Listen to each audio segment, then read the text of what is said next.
Okay, just in case you want to see what behind the dashboard looks like, take a look.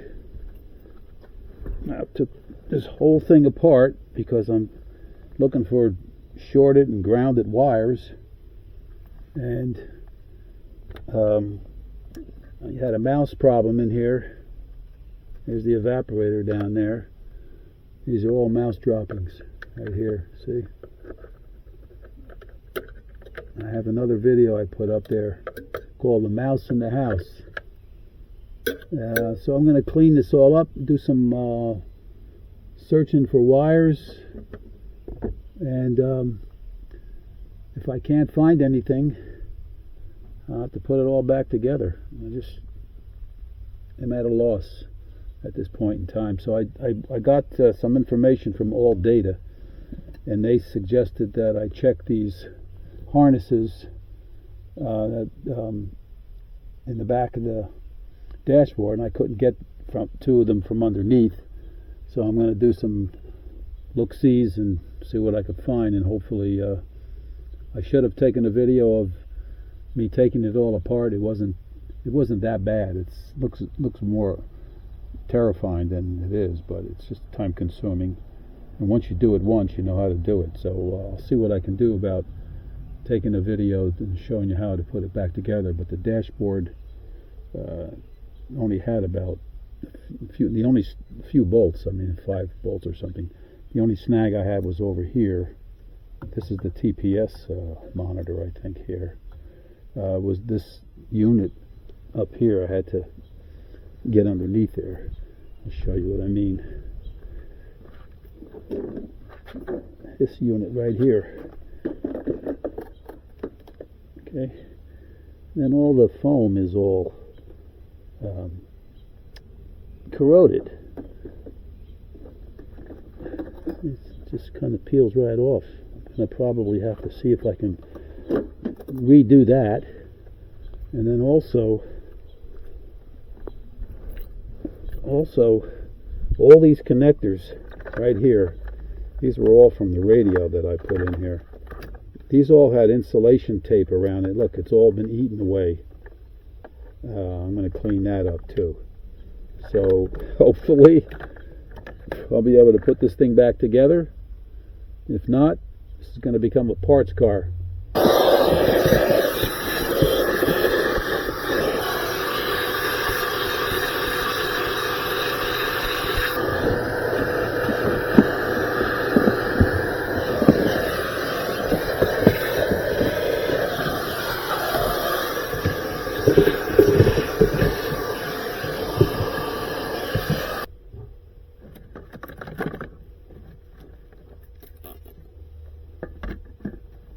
Stuff is sticky and gooey. Germs.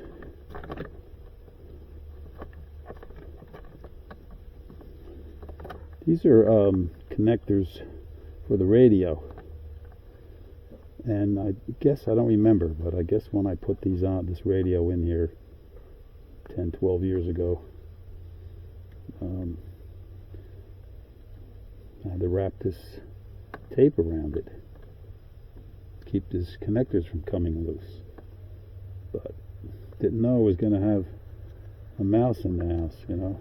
I guess they used all the foam that was attached to here to build their nest. And it's really sticky. So I'll just put some other kind of tape on here. It's kind of disgusting in a way.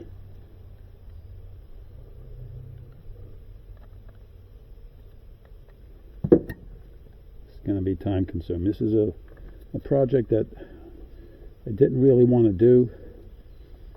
I've been wanting to. This is my personal car. I have 2 other Scions that are work cars, but this is my personal car. And I've been wanting to pull the engine out and redo the engine and have 146,000 miles on it. But I didn't want to do that until I found a problem with the rough idle. What's the point of doing all that work? So mean, I got my money's worth out of this car. I bought it new. Doesn't owe me anything.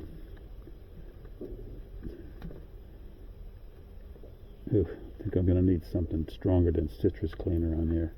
But I'll put some tape over that just to keep it from getting on my fingers. And plus, I don't know if there's any mouse debris on here,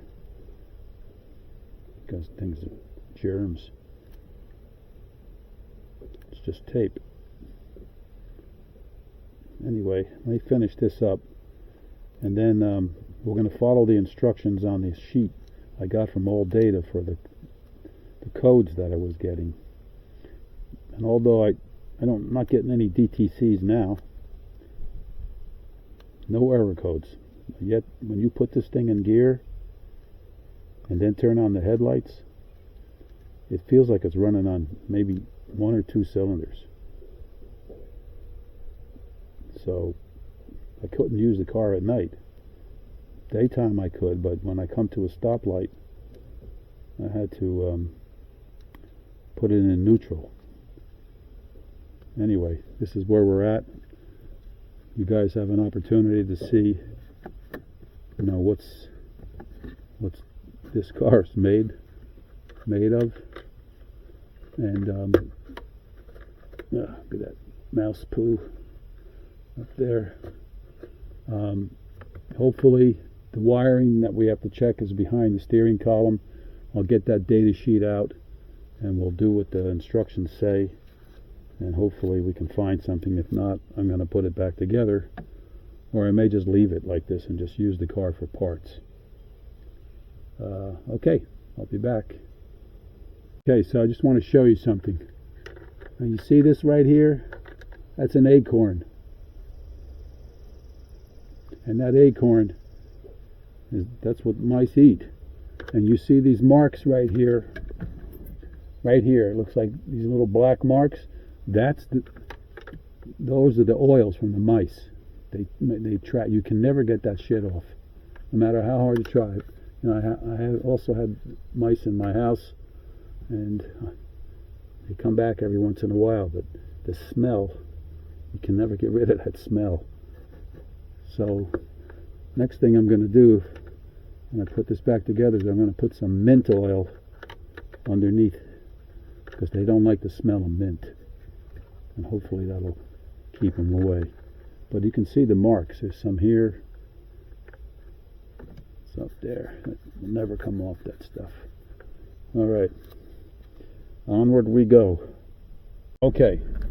So according to All Data, it's telling me to check D51 and A15. This D51 is a blue connector from pin 5 to pin 2 on the A15. I don't have a problem with the steering, but I want to show you what's happening. Right now it's idling, it's running. Watch what happens when I put it in gear. Watch the steering wheel. See that? Now watch what happens when I turn on the lights. See that? That's my dilemma.